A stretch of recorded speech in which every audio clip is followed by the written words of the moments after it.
Remercions le Seigneur, mes frères et sœurs, pour la grâce qui nous est faite, non seulement de pouvoir profiter de ce 15 minutes de grâce et de vérité, mais aussi de pouvoir entendre ces merveilleuses paroles que le Seigneur a pour nous.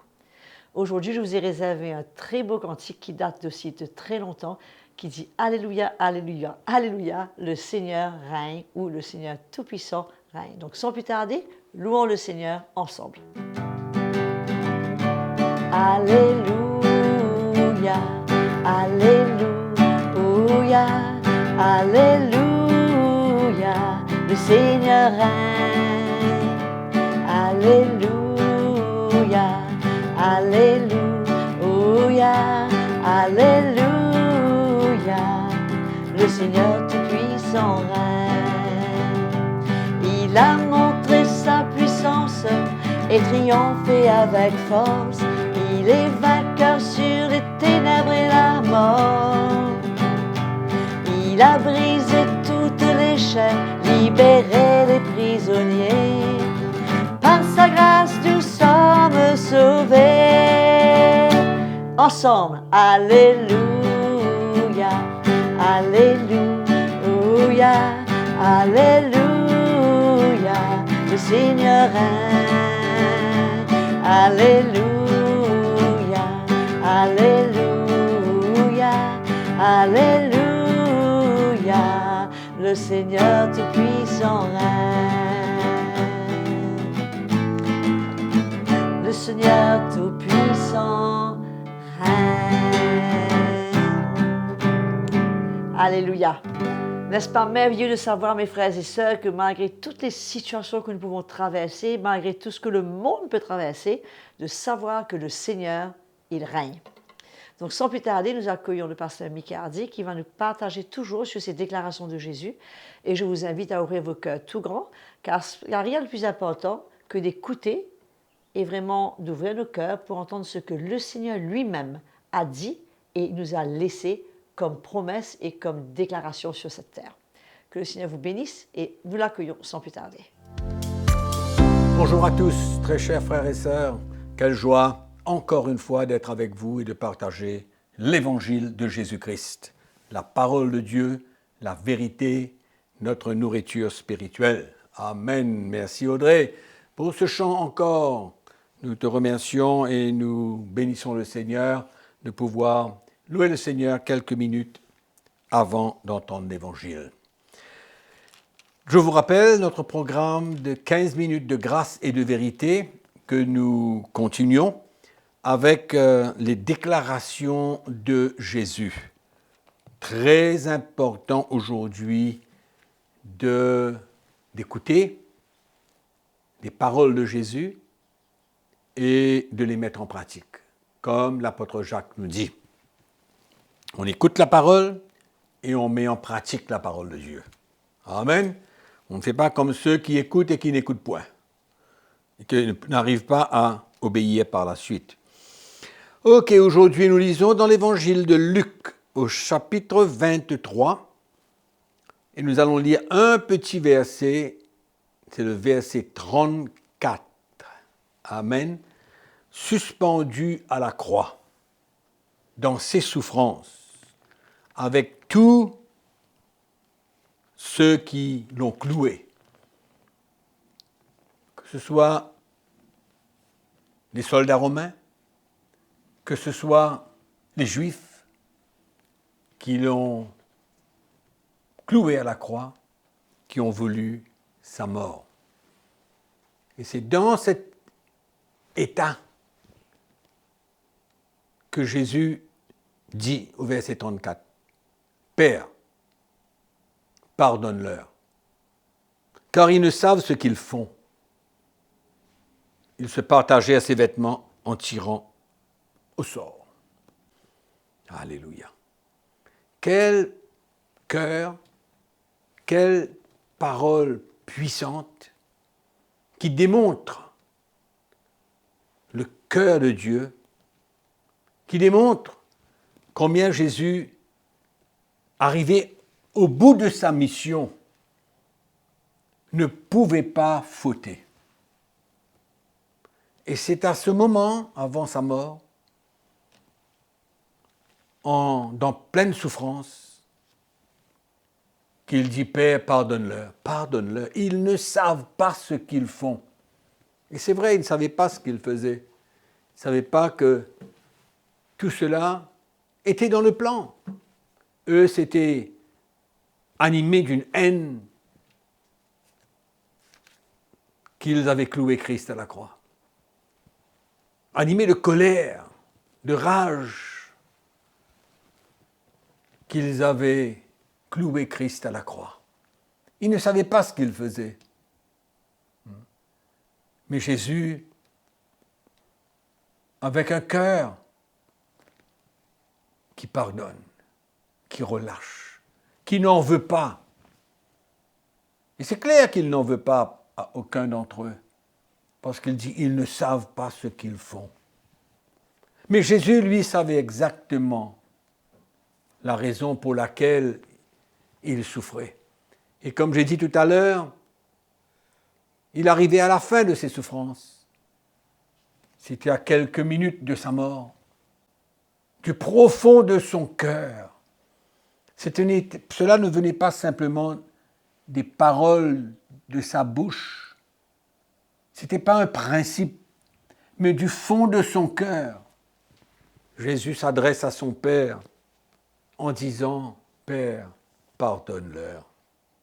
Ils ne savent pas ce qu'ils font. » Alléluia. Quel exemple extraordinaire. C'est pourquoi marcher sur les traces de Jésus, c'est souvent une mort à nous-mêmes, un reniement de soi-même, parce que dans le naturel, tout dans l'homme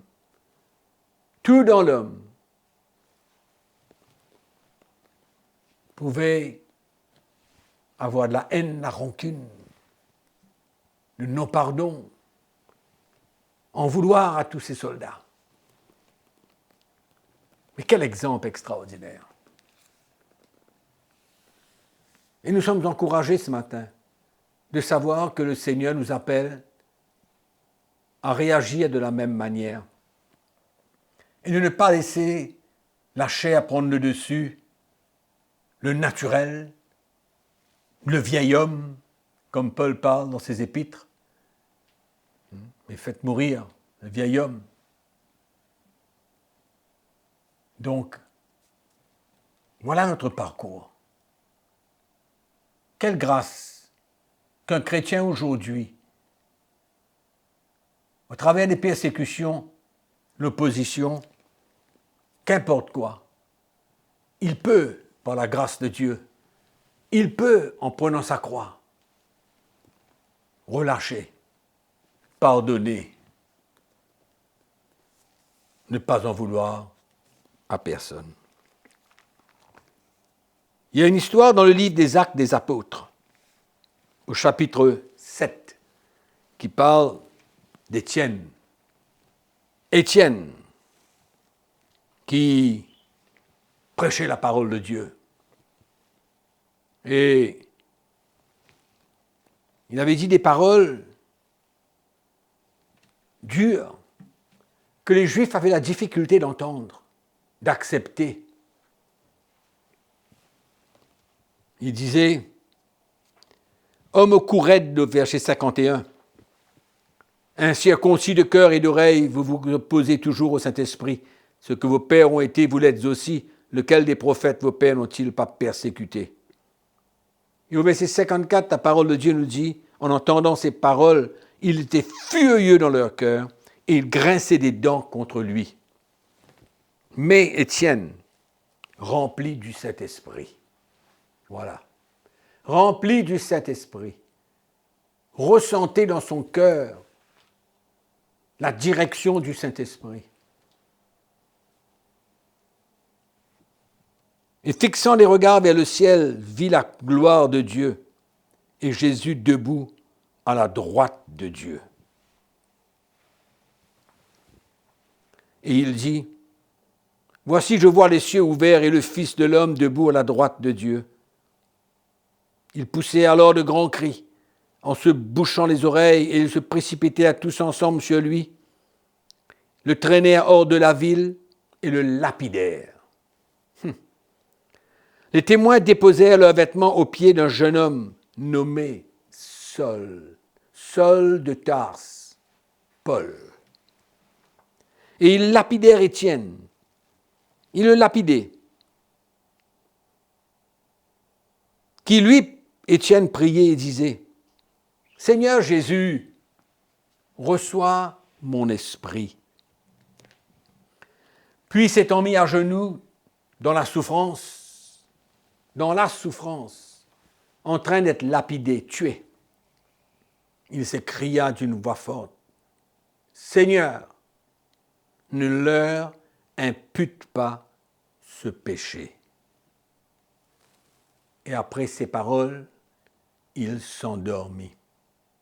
Mes frères et sœurs, ces paroles d'Étienne ne ressemblent-ils pas aux paroles de Jésus sur la croix avant sa mort? Quel exploit spirituel! Quelle victoire spirituelle pour Étienne dans ces derniers moments de sa vie, dans la souffrance. Venir dire au Seigneur, ne leur impute pas ce péché. Ils ne savent ce qu'ils font.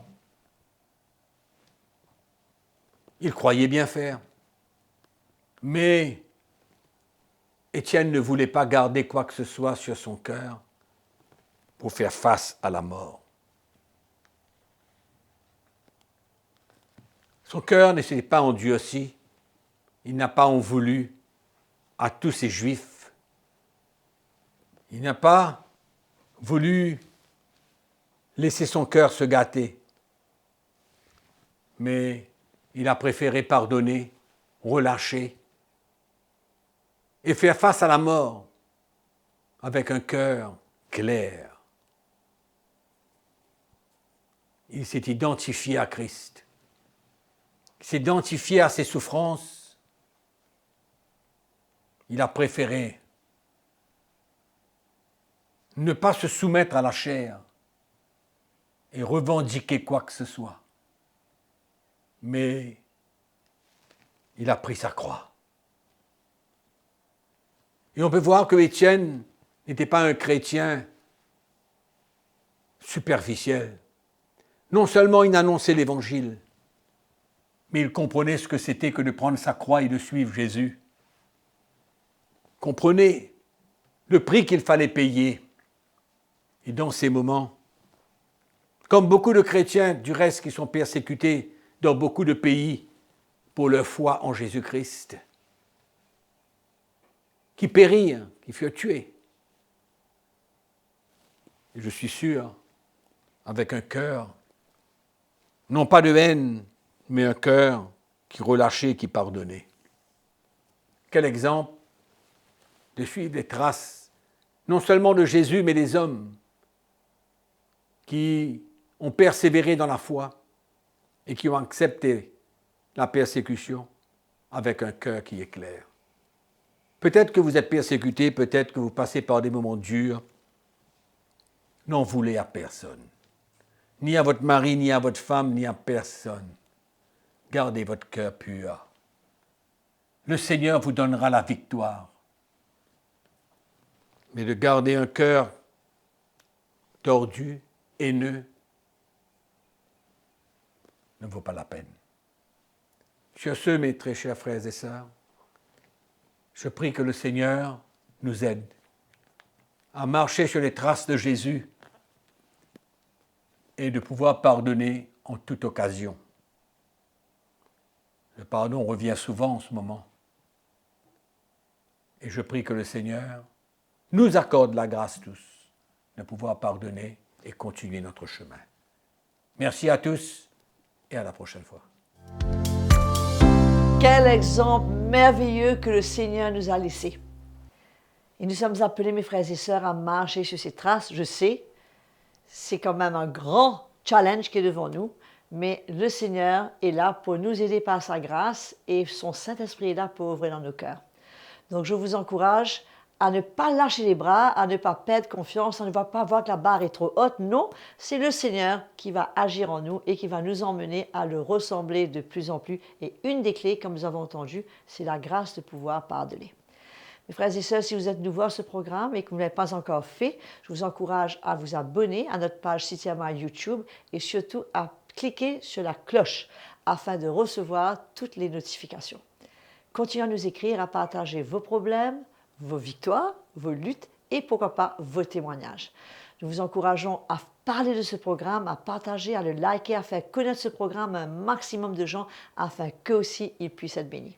Continuez à servir Jésus de tout votre cœur et surtout n'oubliez pas qu'il a un plan merveilleux pour votre vie et que son Saint-Esprit est là pour vous guider et pour me guider.